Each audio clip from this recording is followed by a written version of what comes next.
Yang pertama itu ada attitude. Di scene pertama itu karyawannya itu defensif dan menyalahkan orang lain. I'm sorry, but I don't think it's quite fair that everything gets blamed on me.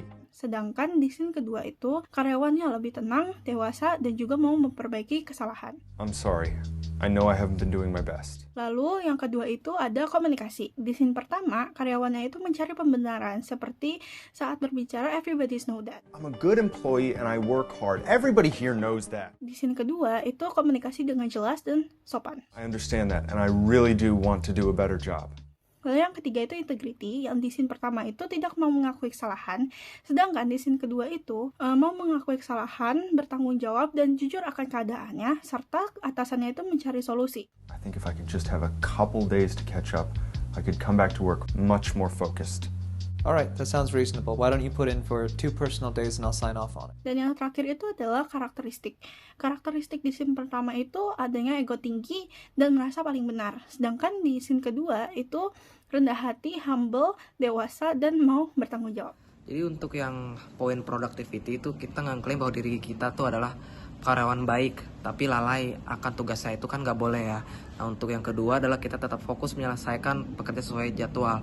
Dan untuk yang poin ke-6 alias respect, kita tidak menghargai atasan tuh tindakan yang sangat tidak baik. Jadi kita harus menghargai sesama karyawan yang sama jabatannya dan juga ke atasan, karena itu sangat penting untuk image kita.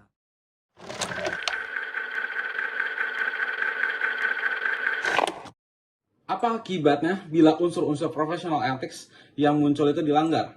Jadi, pelanggaran terhadap ke-10 unsur professional ethics akan menghancurkan integritas dan kepercayaan, menyebabkan individu kehilangan kredibilitas profesional serta menghambat pertumbuhan karirnya akibat sikap defensif dan anti kritik. Selain menciptakan lingkungan kerja yang toksik dan menghambat manajemen waktu, akan menurunkan produktivitas yang sangat drastis, yang pada akhirnya merugikan operasional perusahaan dan beresiko fatal hingga pemutusan hubungan kerja.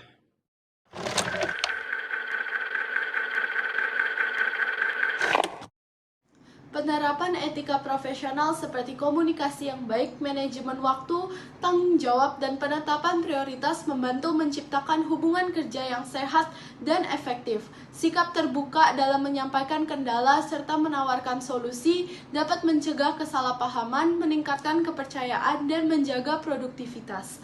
Selain itu, etika profesional juga memperkuat kerjasama karena setiap individu memahami peran dan tanggung jawabnya masing-masing.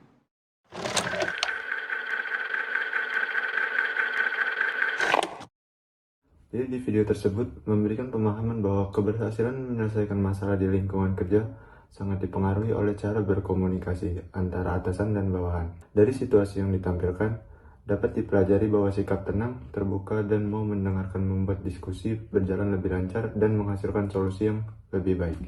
Selain itu, video ini menunjukkan bahwa penyampaian arahan atau teguran yang dilakukan dengan cara yang tepat akan lebih mudah diterima dan tidak menimbulkan konflik yang baru. Secara keseluruhan, isi video menekankan pentingnya sikap profesional dan keterampilan komunikasi sebagai bekal utama dalam dunia kerja.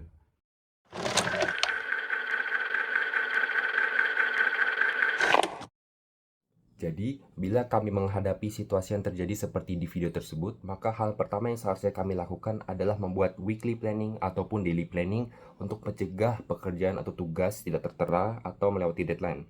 Dan seandainya masih terjadi hal tersebut, maka kita harus segera berdiskusi kepada tim, menjelaskan bahwa kami itu ada masalah atau hambatan, dan menepati janji bahwa next time kita harus lebih bekerja keras dan lebih cepat dan efisiensi dalam mengerjakan tugasnya. Dan menurut saya dalam dunia pekerjaan yang paling penting itu adalah ethics ya. Jadi seperti sikap, attitude, profesionalisme, dan tanggung jawab itu melebihi soft skill dan hard skill. Meskipun kalian mempunyai soft skill dan hard skill yang hebat, tetapi unsur etiknya itu masih kurang, maka perusahaan kemungkinan tidak percaya pada kalian, dan kalian dicap tidak bertanggung jawab, dan hubungan kalian dengan perusahaan ini tidak positif.